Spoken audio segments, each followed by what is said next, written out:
Hello friends, welcome to connecting dots. So రీసెంట్గా మన ministry of heavy industries ఈ స్కీమ్కి సంబంధించిన కొన్ని గైడ్లైన్స్ ఇచ్చిందనమాట. ఆ కాంటెక్స్లో మనం ఈ క్వశ్చన్ చూద్దాము. First, India's new EV policy marks significant progress. The absence of strong focus on technology transfer and battery manufacturing could limit its role in global electric vehicle value chain. Comment అన్నారు. First, comment అంటే ఏంటి, ఆ కీవర్డ్కి meaning ఏంటి అని మనం చూద్దాము. Comment అంటే ఏంటంటే, ఏదైతే ఒక స్టేట్మెంట్ ఇచ్చుంటారో ఆ స్టేట్మెంట్కి బోత్ పాజిటివ్స్ అండ్ నెగిటివ్స్ రాయాలి, మనకు తెలిసి ఉండాలి. సో మీరు పాజిటివ్ సైడ్ అయినా నెగిటివ్ సైడ్ అయినా ఒక స్టాండ్ తీసుకోవాలి. మీరు తీసుకున్న ఆ స్టాండ్కి మీరు జస్టిఫై చేసుకొని కొన్ని నెంబర్స్ ఇవ్వాలి, కొంత డేటా ఇవ్వాలి మీ స్టాండ్కి జస్టిఫై చేసుకోవడానికి. దాని తర్వాత మీ స్టాండ్కి తగ్గట్టు మీరు కన్క్లూడ్ చేయాలి ఆన్సర్ని. అది ఈ కామెంట్ అనే వర్డ్కి మీనింగ్ అనమాట అది. సో ఈ కాంటెక్స్లో మనము ఈ క్వశ్చన్ చూద్దాం. ఫస్ట్, ఈవీ పాలసీ అంటే ఏంటి, మనం ఇంట్రడక్షన్లో ఈవీ పాలసీ గురించి చెప్తాము. సో దాని తర్వాత ఈ నెక్స్ట్ స్టేట్మెంట్ ఉంది కదా, దాన్ని రాసుకుందాం.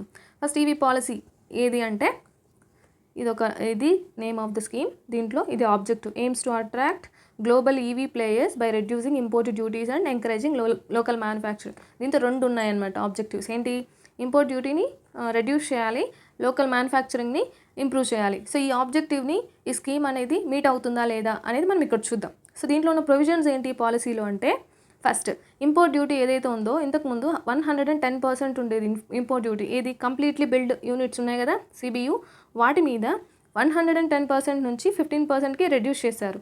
దానికి వాళ్ళు కొన్ని మ్యాండేట్స్ ఇచ్చారు. ఏ మ్యాండేట్స్ ఇచ్చారు, మన ఇండియన్ గవర్నమెంట్ ఏమి ఇచ్చింది అంటే, ఫస్ట్ 500 మిలియన్ ఏవైతే $500 మిలియన్ ఇన్వెస్ట్మెంట్ అనేది చేయాలి ఇండియాలో వితిన్ 3 years.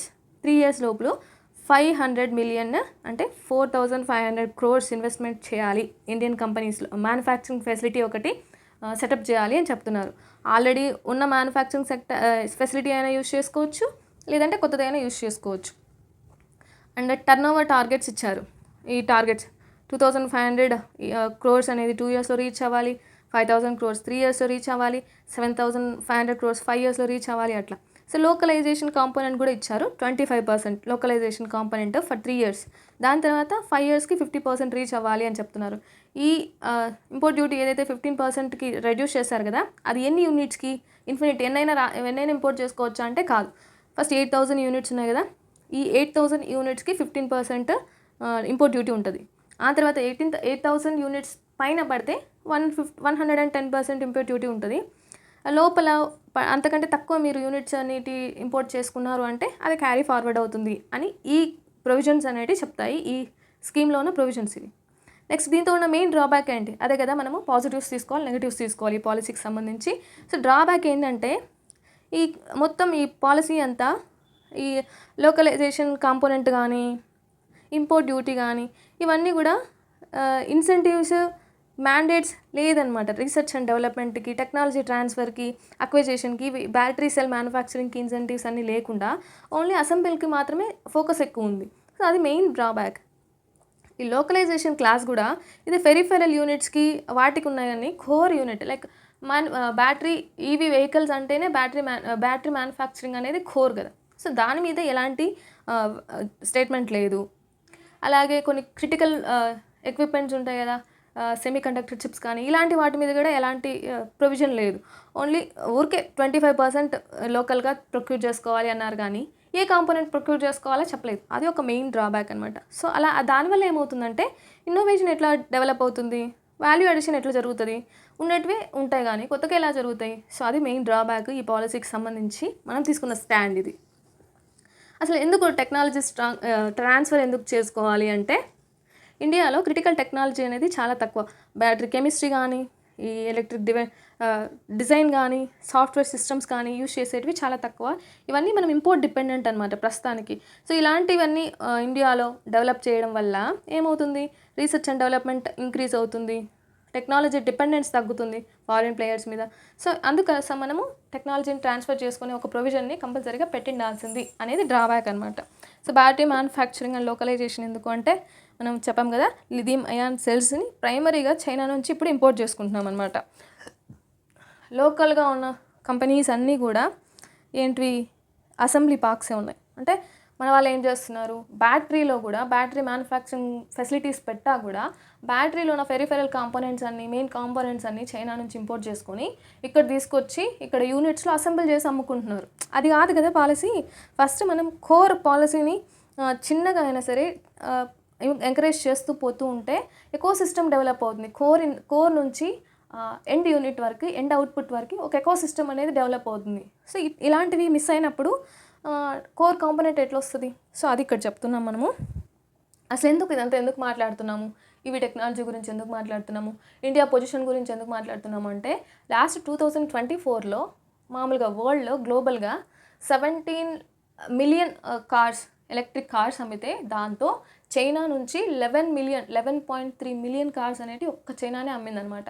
దాని తర్వాత యూరోపియన్ యూనియన్ అయితే 3.2 మిలియన్స్ అట్లా కార్స్ అమ్మితే నెక్స్ట్ యూఎస్ఏ వచ్చి 1.5 మిలియన్స్ అట్లా అమ్మిందనమాట.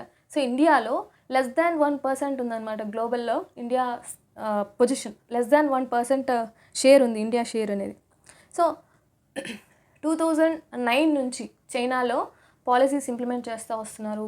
ఇప్పటి వరకు 2009 నుంచి 2025 వరకు అరౌండ్ 280 బిలియన్స్ ఏదైతే ఇన్సెంటివ్స్ ఉంటాయో ఎలక్ట్రికల్ వెహికల్ మ్యానుఫ్యాక్చరింగ్ సెక్టార్కి చైనా సపోర్ట్ చేసిందంట. సో అలాంటి సపోర్ట్ సిస్టమ్ కూడా ఇండియాలో ఉండాలి అనేది మనం ఇక్కడ చెప్తున్నాం. నెక్స్ట్ ఛాలెంజెస్ ఏమున్నాయి ఇండియాలో అంటే తెలుసు కదా, మనము హైలీ డిపెండెంట్, క్రిటికల్ మినరల్స్ అయినా కూడా, టెక్నాలజీ అయినా కూడా, సెమీకండక్టర్ ఫ్యాబ్రికేషన్ సెంటర్స్ అయినా కూడా మనం ఇవన్నీ హైలీ డిపెండెంట్ అనమాట. అలాగే మనము హెజిటెంట్గా ఉంటాం. మన పాపులేషన్ కూడా హెజిటెంట్ కదా, కొత్త టెక్నాలజీ అడాప్ట్ చేసుకోవడానికి కూడా కొంచెం హెజిటేషన్ చూపిస్తారు. అట్లాగే బ్యాటరీ మ్యానుఫ్యాక్చరింగ్ చేసినాక ఇంపోర్ట్ చేసుకున్న తర్వాత దానికి ఛార్జింగ్ స్టేషన్స్ కూడా ఉండాలి కదా, ఇన్ఫ్రాస్ట్రక్చర్ అనేది తక్కువ ఉంది. అలాగే మన రోడ్స్ ఇవన్నీ కూడా కొన్ని ఛాలెంజెస్ ఉన్నాయన్నమాట మనం ఈ టెక్నాలజీస్ అన్నిటికీ సంబంధించి. సో క్రిటికల్ మినరల్ అనేది ఫస్ట్ ఛాలెంజ్. మనము హెవీగా డిపెండెంట్, అంటే మోస్ట్లీ 90% మనం చైనా మీద డిపెండ్ అవుతున్నాం క్రిటికల్ మినరల్స్. ఈ మధ్యకాలంలో మనం చూస్తుంటాం కదా, క్రిటికల్ మ్యాగ్నెట్స్ ఏవైతే rare earth magnets China import ఆపేస్తే లాస్ట్ ఏప్రిల్లో ఇండియన్ ఇండస్ట్రీస్ మొత్తం కొన్ని వీక్స్లోనే మూతపడిపోయే స్టేజ్లో ఉన్నాయన్నమాట. ఏవైతే ఎలక్ట్రికల్ వెహికల్ మ్యానుఫ్యాక్చరింగ్ సంబంధించిన ఈ అన్నీ కూడా సెక్టార్లో మూతపడే పరిస్థితికి వచ్చేసింది. సో అంత మనం డిపెండ్ అవ్వకూడదు, మనం సెల్ఫ్ రిలయంట్గా ఉండాలి.